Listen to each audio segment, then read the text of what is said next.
Boa noite a todos. Disciplina Análise das Demonstrações Contábeis 2 do curso de Ciências Contábeis da FACAP. Vamos apresentar, o seminário com o tema Avaliação de Crédito. Boa noite, turma. Eu me chamo Joana e vou começar iniciando sobre o assunto.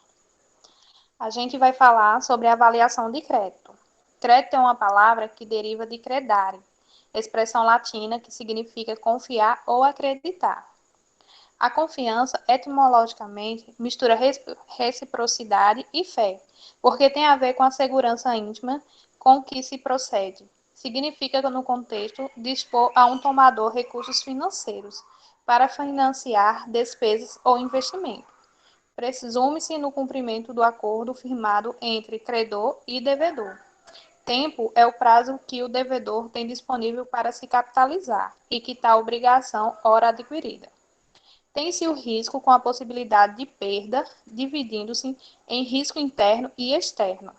O interno é responsável pela perda financeira nas concessões e pode ser citado de acordo com algumas naturezas administrativas, como profissionais desqualificados, controles de risco inadequado, ausência de modelos estatísticos, concentração de crédito com clientes de alto risco. E quanto fatores externos de natureza macroeconômica, podem ser relacionados de acordo com a liquidez de pessoas natural ou jurídica. O conceito de crédito que será apresentado e contextualizado neste trabalho é o de colocar à disposição do cliente, tomador de recursos, certo valor sobre a forma de empréstimo ou financiamento, mediante uma promessa de pagamento numa data futura. O trabalho de análise de crédito requer o alto nível de sensibilidade. A análise de crédito é um processo criado justamente para oferecer essa segurança a quem empresta e ajuda as empresas a acreditarem, daí a palavra crédito, que o consumidor será um bom pagador. Para tanto, foram apresentados importantes conceitos de variáveis de riscos de segurança, de cobrança e recuperação de crédito, de garantias mais comuns, tudo visando a busca de menores índices de inadimplência. Considera ainda-se que num banco o crédito é o elemento tradicional na relação cliente e banco, isto é, o próprio negócio.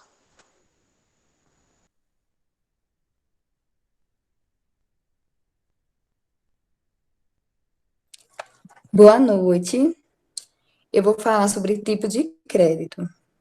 O crédito pode ser considerado como parte do negócio empresarial, ou seja, está presente em todas as etapas dentro de uma empresa. Existem dois tipos de crédito: crédito público e crédito privado. O crédito público é a capacidade que tem os governos de obter recursos das esferas privadas, nacional, organizações internacional, por meio de empréstimos. O crédito público está classificado na primeira forma, tem como base o uso do poder de império por parte do Estado. Nesse caso, os brancos são obrigados a reservar parte de recursos para garantir suas operações. Em outra classificação, é levar em conta a origem de recursos. Se forem de, se forem de emprestadores nacional, empréstimo é interno. Caso provém de fonte internacional, é empréstimo externo. Crédito privado. Caracteriza-se aquele utilizado por empresa industrial, comercial, de serviço agrícola, e entre outras, para atendimento das suas necessidades de investimento e capital de giro. Eles são classificados em crédito bancário, crédito financeiro, crédito agrícola e crédito consumidor. Crédito bancário é obtido pela utilização de linha de crédito em estabelecimento bancário. Crédito financeiro é obtido por intermédio de utilização de linha de crédito em instituição financeira. Crédito agrícola caracteriza aquele obtido por meio de utilização de linha de crédito em estabelecimento bancário para aplicação de investimento ou operação do setor agrícola. Crédito consumidor caracteriza-se aquele obtido por pessoa física e jurídica por intermédio de instituição financeira em que destacam o empréstimo para aquisição de bens e empréstimo pessoal. e entre outros, de curto e longo prazo. O principal investimento são CRIs, CRAs e debêntures. CRIs e CRAs são títulos de crédito privado com promessa de pagamento futuro em dinheiro. Debêntures são títulos de dívida emitida por empresa privada de diversos setores. Obrigada.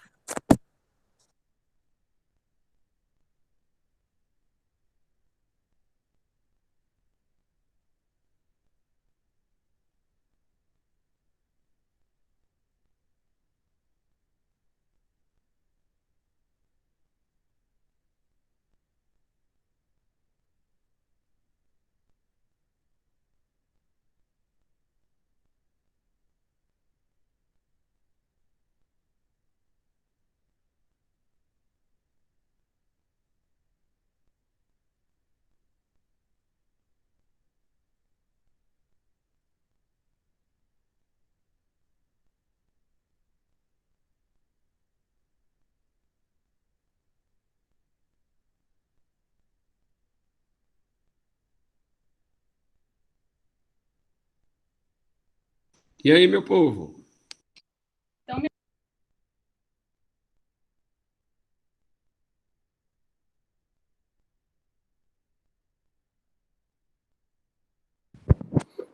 Ficou mudo de Isadora. Ela tá tentando entrar pelo celular aqui.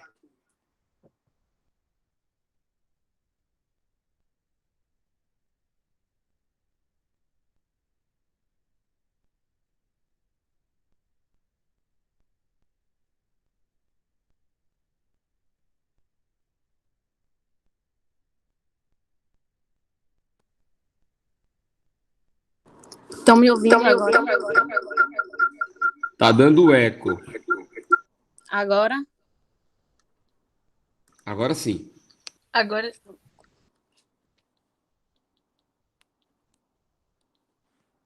Pronto, eu vou falar um pouco sobre o objetivo da análise de crédito. O objetivo do processo de analisar o crédito é o de conhecer o cliente, ou seja, conhecer a integridade do cliente e a sua capacidade de pagar suas dívidas.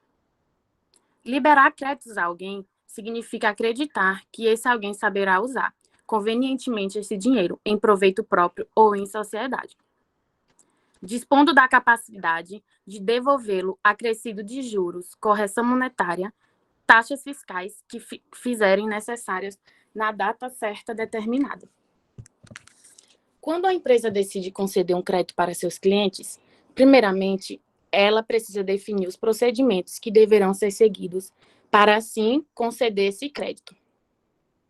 Deve saber como vai monitorar e controlar as contas a receber e, consequentemente, como deverá ser feita a cobrança.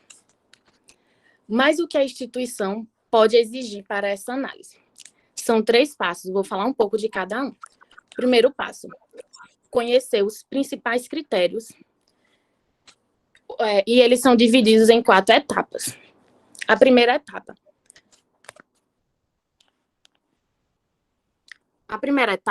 No caso de pessoas, são os dados. A primeira etapa são os dados cadastrais.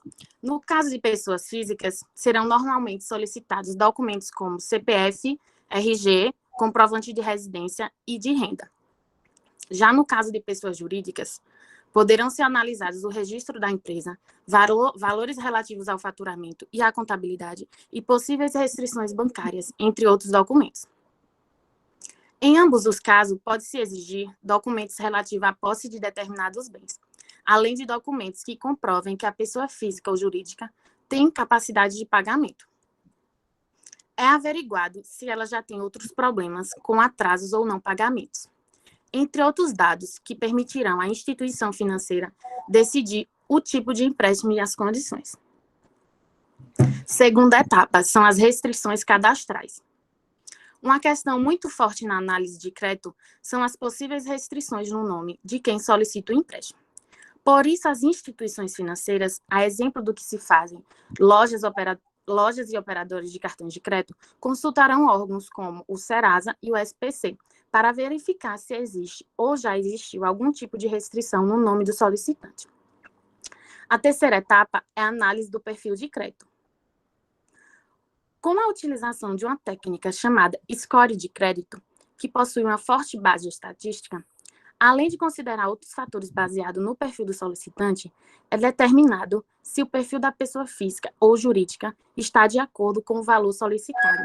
Esse tipo de análise permite que o processo seja rápido e objetivo. A quarta etapa é o comprometimento da renda.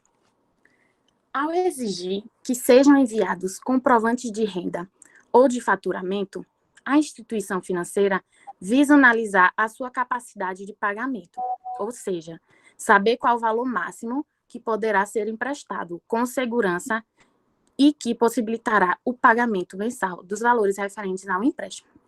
Os valores máximos das parcelas costumam variar. Normalmente, giram em torno de 20% a 30% dos rendimentos de quem requisitou o empréstimo.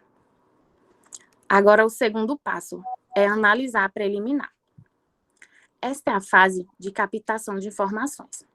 Aqui se inclui os dados cadastrais, as restrições cadastrais e se existem casos de não pagamento. É nessa altura que a instituição tem acesso ao perfil do seu negócio. Aqui se inclui dados como tipo de negócio, localização, entre outros. É durante a análise preliminar que se pedem os documentos necessários para comprovar a situação econômico-financeira. Aqui podem ser alguns exemplos que podem ser pedidos.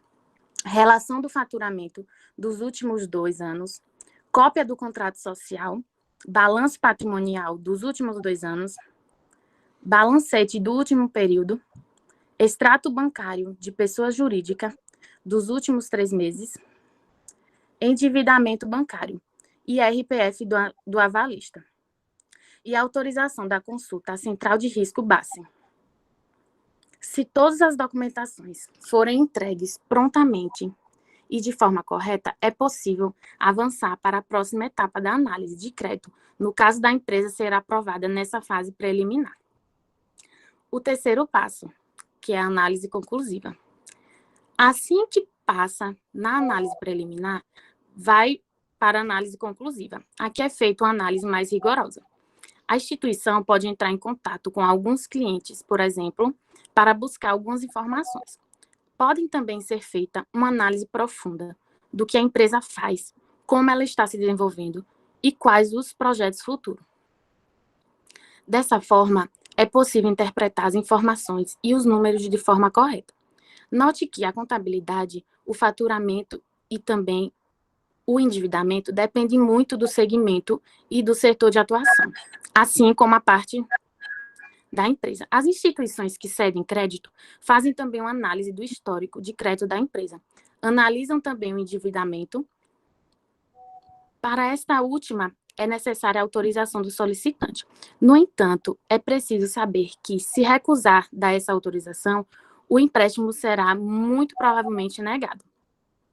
Com base em toda a informação prestada e reunida, é feita a avaliação da empresa associada a um rente. A cada rente se associado uma taxa de juros. Assim, quando o maior rente da empresa, maior risco de inadimplência, por isso a maior taxa de juros. É importante enfatizar que o processo de análise de crédito não é unificado e, por isso, algumas instituições financeiras podem ter algumas diferenças ao longo do processo. No caso, cada instituição pode pedir de uma forma. Até aqui você pode entender o que é análise de crédito e quais fatores são levados em consideração na hora de conceder um empréstimo.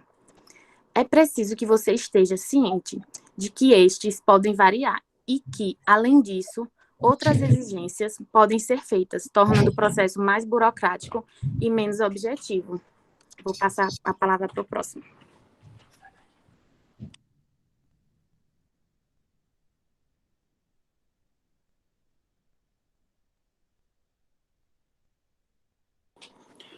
Boa noite a todos.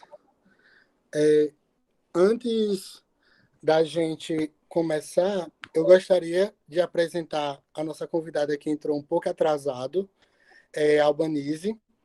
Ela é gerente de uma cooperativa e eu queria pedir um pouco sobre o feedback dela sobre essa parte inicial que Isadora falou. Oi, gente, boa noite. Estão me ouvindo bem? Sim. Boa noite. E Boa noite. Bom, Boa noite, seja bem-vinda. obrigada, gente. Estou muito feliz aí por estar participando com vocês. Já queria agradecer desde já, Ramon, pelo convite. Eu fico muito feliz quando eu vejo aí jovens interessados nesse assunto. Para mim é um prazer estar com vocês, é um prazer estar falando sobre essa parte de crédito tão temida e tão mistificada, né? Mas eu vim aqui para falar um pouquinho para vocês que não é tão complicado assim, uma análise de crédito, tá?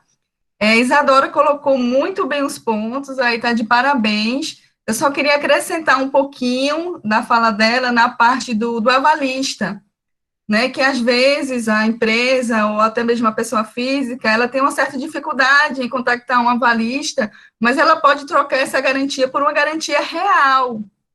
A garantia real que os bancos pedem, as cooperativas de crédito também, ela pode ser, por exemplo, um automóvel que signifique parte do valor que ela está precisando.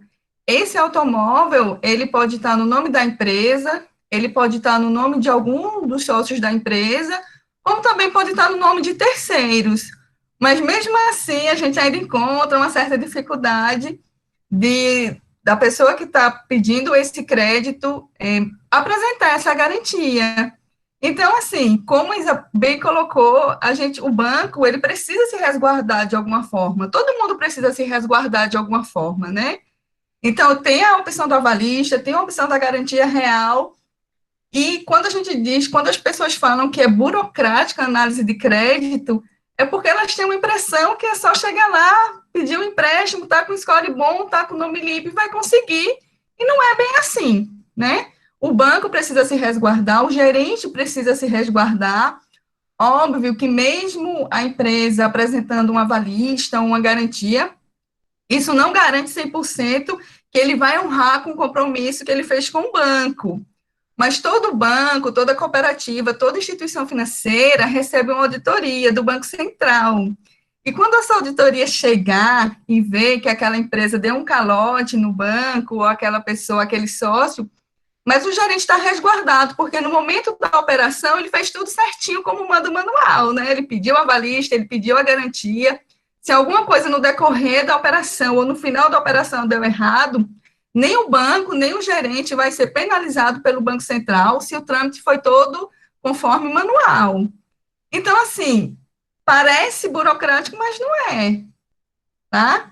Esse é o primeiro ponto que eu queria colocar para vocês. Eu vou estar aqui acompanhando, se mais alguém no decorrer da apresentação quiser me chamar, eu estou aqui à disposição. Não sei se todo mundo conhece como funciona a cooperativa de crédito. As cooperativas hoje estão crescendo muito no Brasil, e, assim, a cooperativa de crédito, ela tem tudo que um banco do varejo, os bancos que vocês conhecem, tem, mas com uma taxa diferenciada e com atendimento diferenciado também, tá certo? Se alguém tiver alguma dúvida e quiser me chamar e perguntar, eu estou aqui à disposição. Ramon?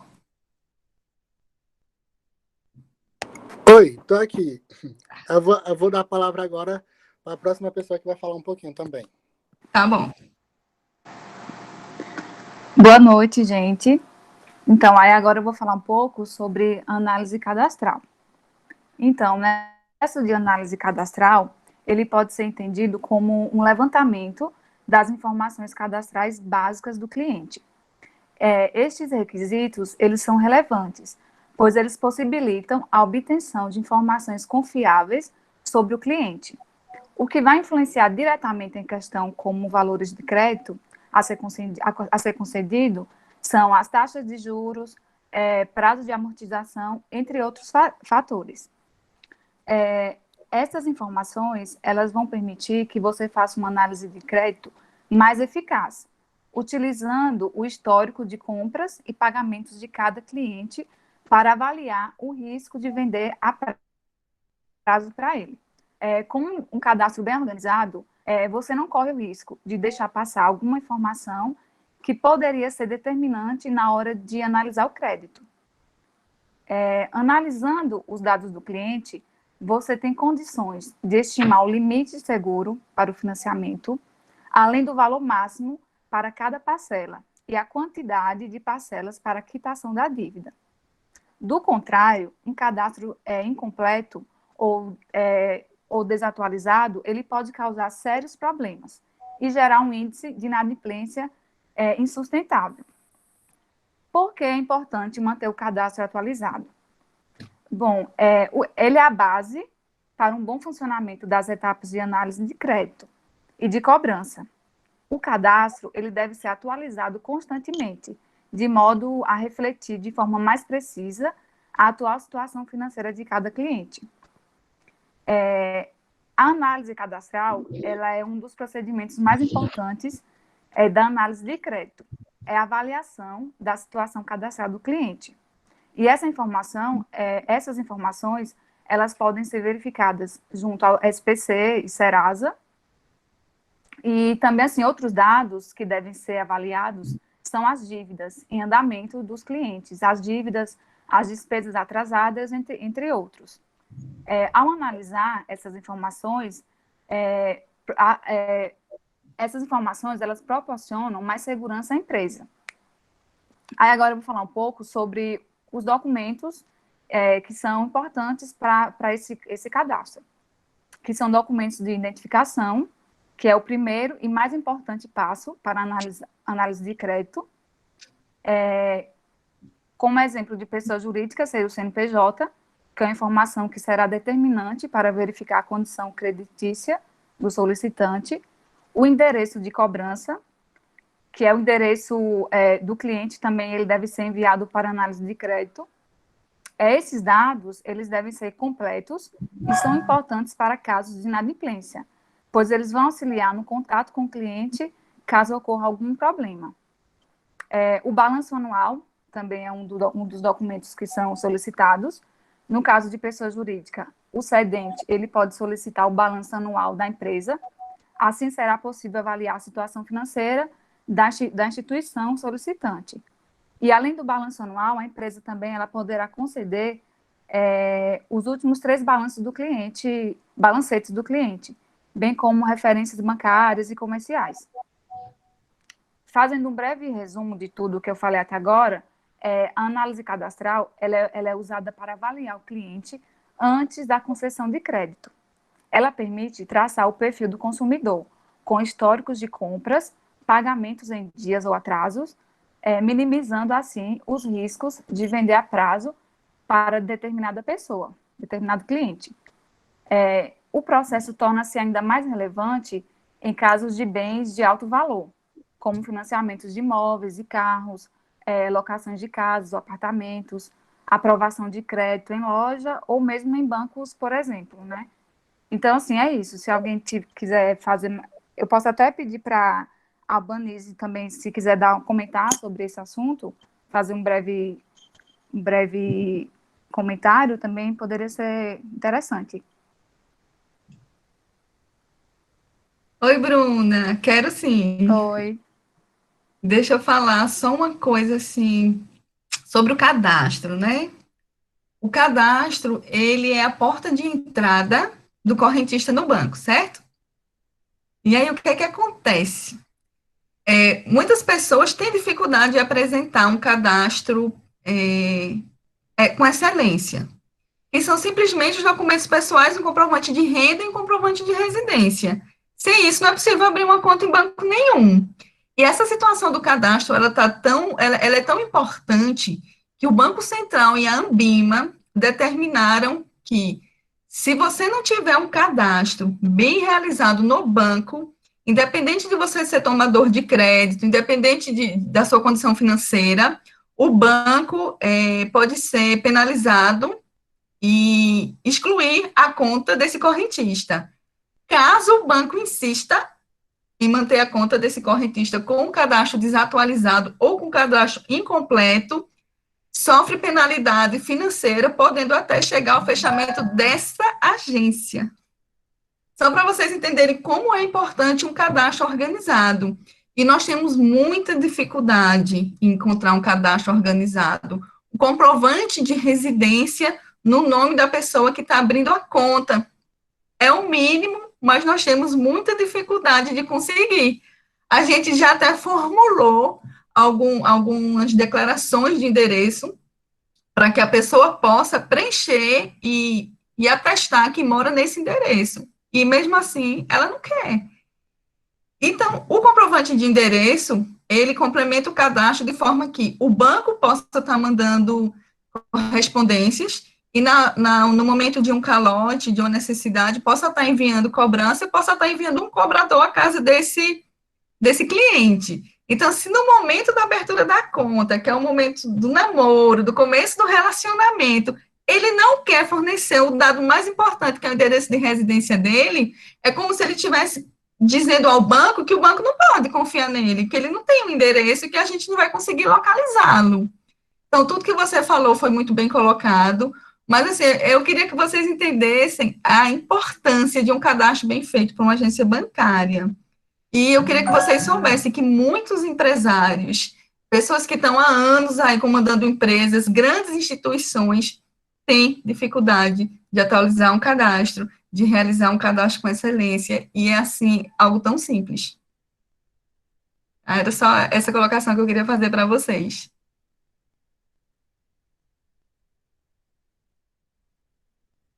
Quem vai falar agora? Oi, vou passar para a próxima pessoa aqui agora. Fernanda bom. vai falar um pouquinho.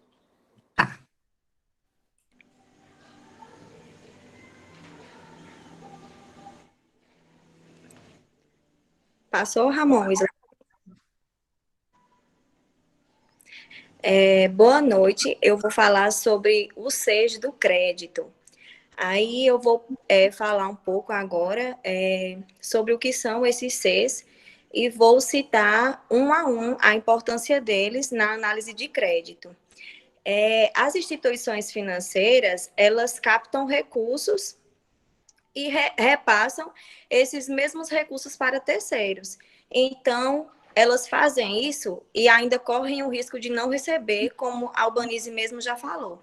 Então, assim, o empresário que solicita o crédito em uma instituição financeira, ele deve apresentar os documentos que comprovem a sua capacidade de pagamento. Porque, no caso dele não apresentar esses documentos, como ela mesma já citou, sobra de uma certa forma para o gerente do banco.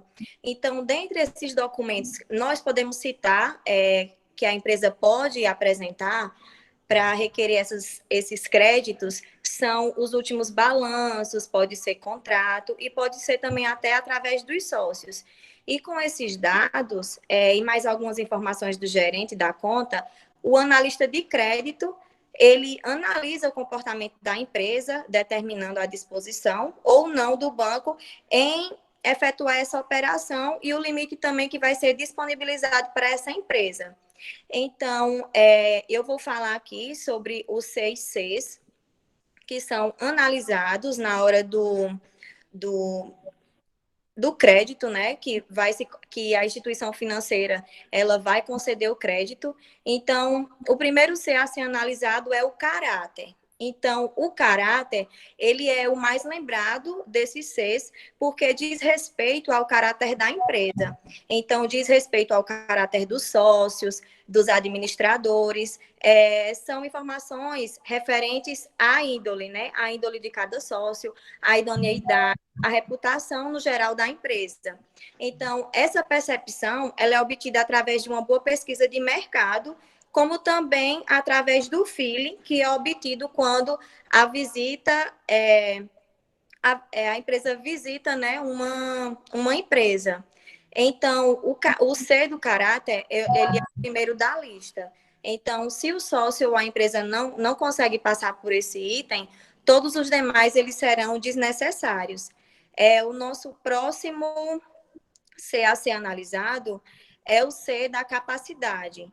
Então, este C, ele deve fornecer as informações que possibilitem, né, a avaliar se as receitas ou as despesas da empresa se permitem o cumprimento das obrigações que a empresa, e se ela está tomando um crédito no banco, o banco precisa analisar se a empresa ela tem essa capacidade de cumprir com as obrigações. Então, o banco ele pode analisar os níveis de qualidade, a carteira de clientes, o histórico dos administradores. Então, o terceiro C que nós vamos citar é o capital. Então, esse capital são informações que são referentes à estrutura, né, de capital da empresa, quanto ao endividamento, a liquidez, a lucratividade e outros índices também financeiros que podem ser obtidos pelos meios dos demonstrativos financeiros do cliente. E esse tópico de capital, eu vou dividir ele em 3 tópicos que o banco ele possivelmente possa analisar, que é a situação patrimonial, a capacidade de pagamento e a performance econômico-financeira da empresa. Então, a situação patrimonial é a situação patrimonial da empresa, se ela possui bens, qual é o valor da sua sede, se a empresa possui terrenos, se ela possui veículos, se ela possui máquinas, e a capacidade de pagamento. É a capacidade da empresa, né, de liquidar com os seus compromissos, com pontualidade, e também analisar os demonstrativos da empresa, em quantos dias o estoque da empresa ela consegue girar, quantos dias a empresa ela recebe dos seus clientes, em quantos dias a empresa paga os seus fornecedores. Então, tudo isso o banco ele tenta analisar antes de conceder um crédito. Outro C que nós vamos citar é o C de colateral, que são as garantias envolvidas no empréstimo proposto. Essas garantias, elas podem ser divididas em 2 grupos, que são as garantias reais e as garantias pessoais. As garantias reais, elas podem incluir as máquinas, os equipamentos, como a Albanize mesmo já falou, que a empresa quer fazer um empréstimo e sem avalista, ela vai lá, mesmo ela dando o seu carro ou o seu terreno, a sua casa, isso não significa dizer que a empresa vai pagar, mas é um meio que o banco acha de ter mais garantia sobre o seu cliente. O quinto C é o C de condições. Essas condições, elas são informações referentes à capacidade dos administradores que eles têm de se adaptarem a situações conjunturais, ter agilidade e flexibilidade de adaptar e criar mecanismo de defesa. O que significa isso? Essas condições é a condição que a empresa tem, caso haja algum imprevisto aconteça, e aí a empresa ela precisa se reinventar para poder cumprir com as suas obrigações. Então, o banco ele também analisa esse tipo de condições da empresa. E o último C aqui que nós vamos citar é o conglomerado, que são as informações da situação de outras empresas situadas no mesmo grupo econômico, e como poderão afetar a empresa em estudo. Então, esse conglomerado quando são várias empresas. Então, o banco ele faz análise dessas outras empresas que essa mesma ela está querendo um crédito. Então, enfatiza a necessidade, né, de se analisar não somente a empresa, mas todo o conglomerado de empresas, ou um grupo econômico em que a empresa vai fazer parte. Então, deve levantar as informações do grupo, pois há interações econômico-financeiras de que a gestão com as demais controladas ou coligadas. Então, se elas estão juntas, então é importante também que o banco faça essa análise. E aí, eu queria ver com a Albanize se realmente se o banco ele fiscaliza, se ele não é nem fiscalizar, se ele observa todos esses aspectos antes da empresa tomar essa prestação de crédito. Oi, Fernanda. Parabéns, viu, pelas suas colocações. É isso mesmo. Obrigada. Inclusive, essa semana a gente tá em treinamento para o crédito na ponta do lápis, que as cooperativas de crédito vão estar ministrando aí, e nós estávamos falando justamente sobre isso. E sim, os bancos, hoje, eles são todos interligados. Então, quando você chega num determinado banco, quando uma empresa procura um banco para pedir um empréstimo, ali mesmo, na hora, só detendo o CNPJ da empresa, a gente consegue perceber a saúde dela no mercado financeiro como um todo, em todos os bancos. A gente costuma dizer que, assim, os bancos são filhos do Banco Central, certo? Então, são todos irmãos. E aí, deixa eu te perguntar uma coisa, Fernanda, você tem irmãos? Tenho. Diz o nome de um irmão seu aí. É uma menina, é Luzmara. Luzmara. Então, imagina que eu cheguei para Luzmara, pedi aí, empresta aí R$ 1.000 que eu te pago no final do mês. E ela me emprestou e eu não honrei esse compromisso que eu fiz com ela, certo? Certo. Eu chego para você, Fernanda. Fernanda, me empresta aí R$ 500 e eu te pago no final do mês. Você é irmã de Luzmara, você é conhecedora da experiência que ela teve comigo, eu te pergunto, você vai me emprestar? Não. Assim são os bancos. Os bancos são irmãos, são todos filhos do Banco Central. Então, a empresa chega lá para pegar crédito na minha cooperativa, ela não deve nada, está com o cadastro todo bonitinho, mas esse ponto que você falou, o caráter, ele é fundamental. Então, essa empresa não teve caráter com outro banco, que é meu irmão. Você acha que o meu banco vai prestar para ele? Não. Todos esses pontos que você falou, capacidade, capital, colateral, condições e conglomerados, são todos extremamente importantes. Mas, se não tiver caráter, nenhum deles vai adiantar. Em contrapartida, o banco analisa, claro, quando a empresa já tem um relacionamento com o banco, ele não tem uma garantia para apresentar, ele não tem dinheiro aplicado, então ele não tem capital. Não tem condições, ele não tem bens para vender, mas o banco é conhecedor do caráter dessa empresa. Isso pode fazer, sim, com que esse crédito seja liberado, mesmo sem apresentação de garantias, para vocês entenderem a importância do caráter no mercado financeiro. E muita gente pensa que pode estar inadimplente num banco e vai conseguir empréstimo no outro, mas se esquece que os bancos são irmãos, que é o mesmo sistema, todo banco, toda cooperativa usa o mesmo sistema que é disponibilizado pelo Banco Central. Então, não adianta a empresa chegar lá com a documentação toda bonitinha, até querendo apresentar garantias, porque se ele não tiver caráter, a gente sabe que de nada vai adiantar essa garantia. Então, se ele tem o meu irmão, ou se ele deveu lá em algum momento, a gente não vai conseguir trabalhar com essa empresa. Era só essa colocação que eu queria fazer na sua apresentação, mas está de parabéns, você falou direitinho de cada ponto. Muito obrigada, Albanise. Parabéns mesmo. Nada, meu amor.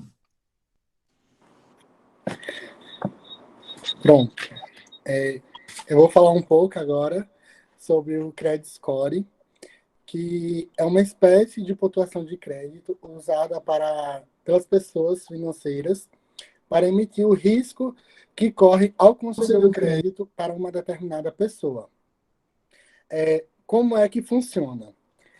O score do Serasa é um modelo estatístico calculado com base nos comportamentos e hábitos financeiros de pessoas físicas e jurídicas por meio de pontuação que vai de 0 a 1.000 pontos.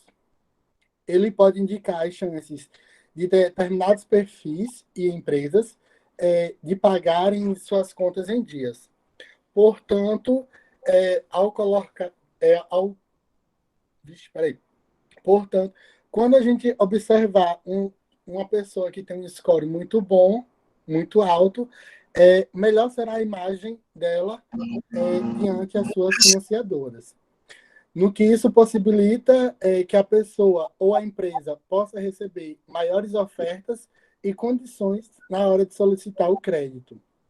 De toda forma, os critérios de análise e aprovação vão depender da política de cada instituição financeira e das demais fontes de informações que ela utiliza. A gente pode observar também essa questão da imagem, onde deixa eu voltar um pouquinho, onde de 500 a 579, o score ele é muito ruim, onde cerca de 10 a 15% são indicados como menos relevantes justamente por causa desse peso. Aí tem a variação de 580 a 619 como ruim, 620 a 659 como razoável, 660 a 669 como bom, 700 a 759 muito bom, e 760 a 850 acima como excelente. Isso a gente pode observar também que cerca de 35% da pontuação diz respeito ao histórico financeiro da empresa ou da pessoa. O banco ou a financiadora levará em consideração o pagamento das contas, as inserções de cadastro, de proteção ao crédito, a falência ou o acúmulo de dívidas a longo prazo, e entre outros fatores.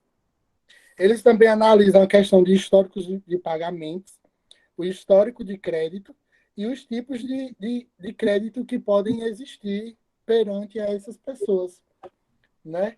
Tem também a questão de como é que eles funcionam. Espera aí, um minutinho.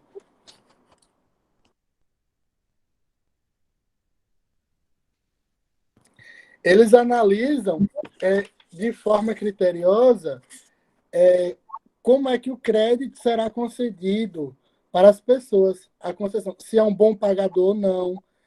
Tem a questão também que se eles mantêm suas contas em dias, se tem uma renda estável, ou então estão listados no cadastro negativo, e entre outros fatores.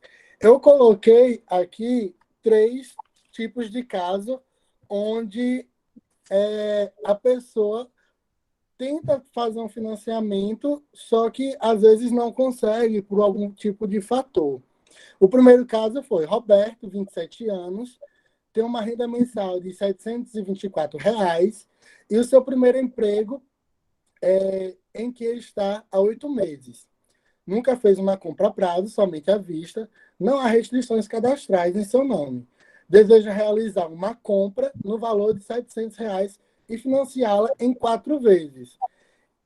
Esse primeiro caso, a gente pode ver que ele nunca fez uma compra a prazo e também tem a questão de saber se essa compra à vista dele está contando ou não no score dele. Aí eu queria pedir um pouquinho para a Alba falar um pouco sobre nesse primeiro caso. Gente, tadinho do Roberto, né? Não sei se algum de vocês já passaram por isso. Eu já passei.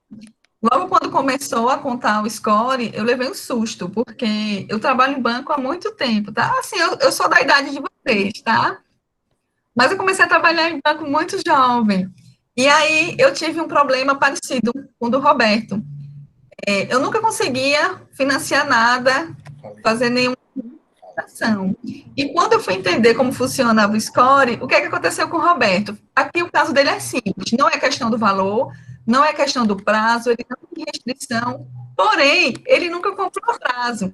E o score, ele tem uma questão de analisar se você é um bom pagador ou não. Como o Roberto nunca comprou a prazo, o score dele é horrível, é menos que 0. E aí, as pessoas começaram a me aconselhar a comprar mais a prazo, no crediário, no cartão de crédito, colocar meu CPF em alguma nota de compra, para que o score possa analisar se eu sou uma boa pagadora ou não. No caso do Roberto, tem como a gente saber? Então, o score dele é muito baixo. É de responsabilidade total do banco conceder esse crédito ou não. Com o score dele, muito difícil ele conseguir. Primeiro emprego, o valor do empréstimo dele é basicamente o valor de renda dele. Ponto positivo é que ele não tem restrição, há mais de 3 meses no emprego, então ele já passou da experiência, isso é bom. porém a gente não tem como analisar se ele é um bom pagador ou não. Pronto. O segundo caso é Alberto abriu uma loja de material de construção há 2 anos. Deseja comprar em nossa empresa 5 computadores de última geração, num total de 15 mil, parcelado em 5 vezes. Como de costume, consultamos sua empresa junto ao banco de dados de informações, verificamos que nada consta em seu CNPJ. Percebemos também que ele já pesquisou preços em outras lojas do ramo. Pronto. O caso de Alberto, bem parecido com o caso de Roberto, né? Eu acho que o primeiro caso era uma pessoa física, e o segundo caso é uma pessoa jurídica querendo também adentrar aí nessa questão do score. Porém, novamente, o score não tem como ver a capacidade de pagamento dele. E essa questão de a gente perceber que ele já consultou em outras empresas essa compra e não realizou, algum problema tem. Não tem restrição, mas também pode ser a questão de não ter como mensurar a capacidade de pagamento. E aí não tem, gente, como liberar crédito quando a gente não consegue mensurar a capacidade de pagamento de um CNPJ. E 2 anos de empresa também não é considerado muito tempo de empresa. Antigamente, a gente considerava até 3 anos um tempo bom para a empresa se manter ativa. Hoje, a gente precisa trabalhar com empresas que estejam ativas há pelo menos 5 anos, para a gente poder pensar em conceder um crédito com score ruim. Então, Alberto também não ia conseguir. No terceiro caso, Célio é marceneiro, autônomo, mas há mais de 20 anos no ramo, quer comprar uma TV no valor de 3 mil para assistir aos jogos da Copa e quer parcelar o valor em 12 vezes no crediário. Consultamos seu nome no banco de dados, ele nunca possuiu restrições e nenhuma compra a prazo. Nenhuma compra a prazo. De novo, o score dele vai ser muito ruim. Porém, Célio, ele tem pontos mais positivos a favor dele. Ele é autônomo há mais de 20 anos nesse ramo. Então, se ele tiver declarado o imposto de renda dele direitinho, de forma que a gente consiga analisar, poxa, ele é autônomo, ele declara a renda dele, ele só nunca quis comprar a prazo. Então, o caso dele é mais fácil da gente conseguir trabalhar. O score dele vai ser ruim, porque ele também nunca comprou, mas é mais fácil a gente trabalhar com esse caso no banco do que com os 2 anteriores. A gente consegue aí dar uma melhorada, dar um voto de confiança pela situação e ajudar com que ele vá construindo pontuações no score que venha melhorar as próximas compras dele.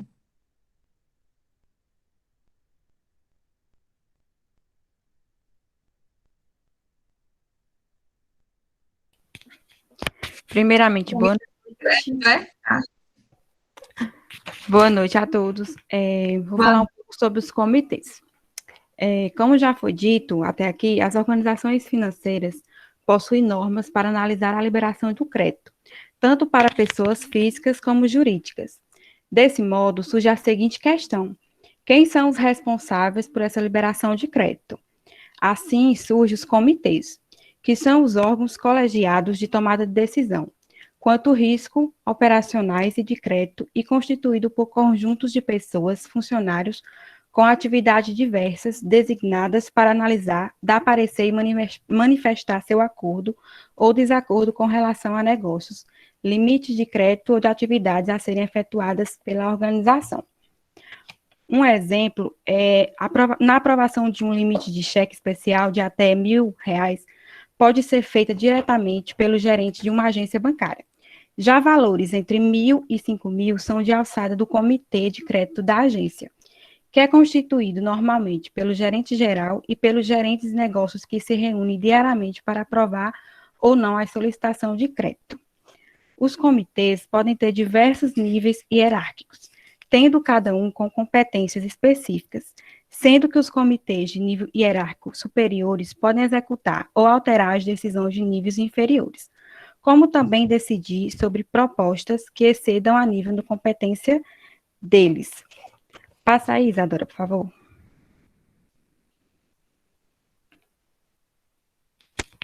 Isadora? No Brasil, temos um comitê muito importante para a economia do país.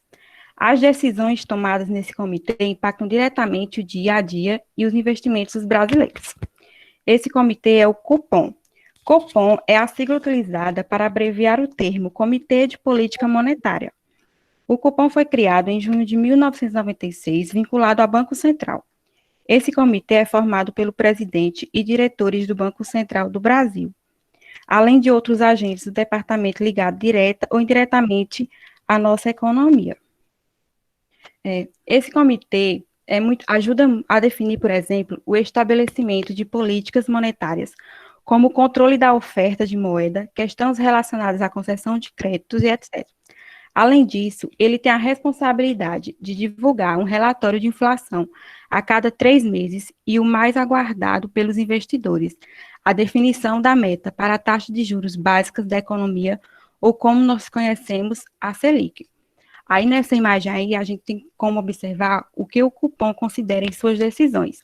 A inflação, as contas públicas, a atividade econômica das empresas e o cenário externo.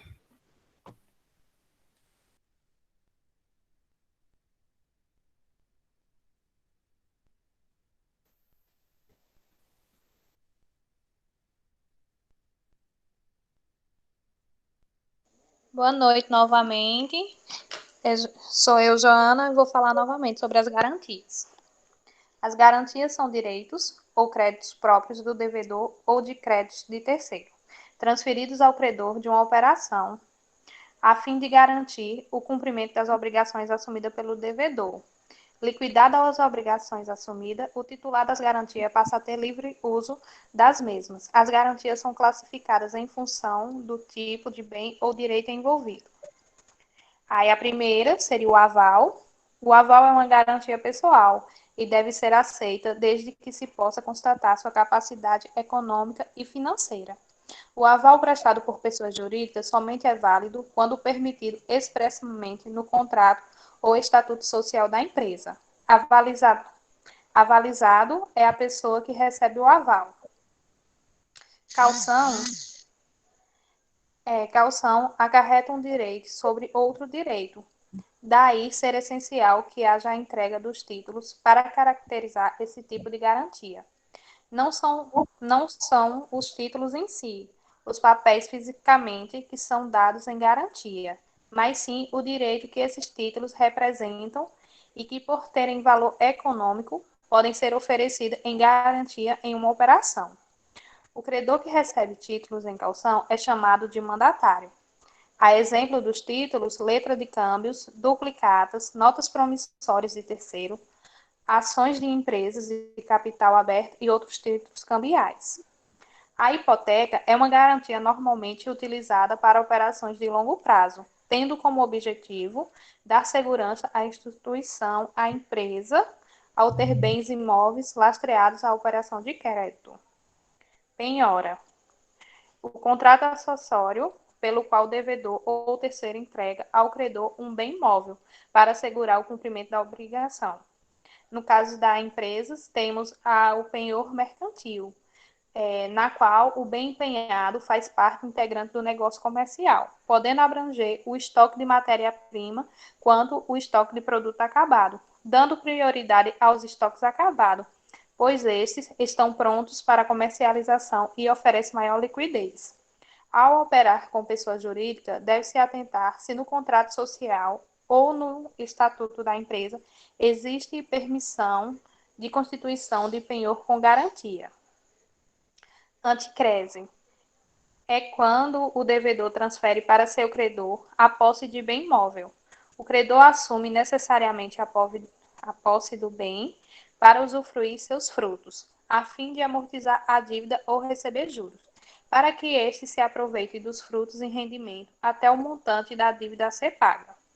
Logo, a transferência do bem ao credor, o credor assume necessariamente a posse do bem para usufruir seus frutos, a fim de amortizar a dívida ou receber juro. Alienação fiduciária é a espécie de negócio em que o devedor fiduciante transmite ao credor fiduciário a propriedade de um bem móvel como garantia de uma dívida assumida, mas cuja posse permanece com o devedor, sendo devolvida após a quitação. Seguro de crédito, modalidade pela qual tem o objetivo de ressarcir o segurado, que no caso é o credor, nas operações de crédito. Neste caso, a empresa faz um seguro com a finalidade de cobrir as garantias exigidas pela instituição financeira. Caso a dívida não seja paga integralmente ao fim do prazo contratado, a financiadora pode exigir o pagamento da seguradora. Isadora? Aí, essa é a conclusão do nosso trabalho. Aí nós agradecemos a participação de todos e principalmente a Albanise. Bom, gente, esse foi o nosso trabalho e a gente gostaria agora de fazer a nossa dinâmica como o professor sugeriu, né? Joia, Ramon, joia. Obrigado aí, parabéns pela apresentação dentro do prazo.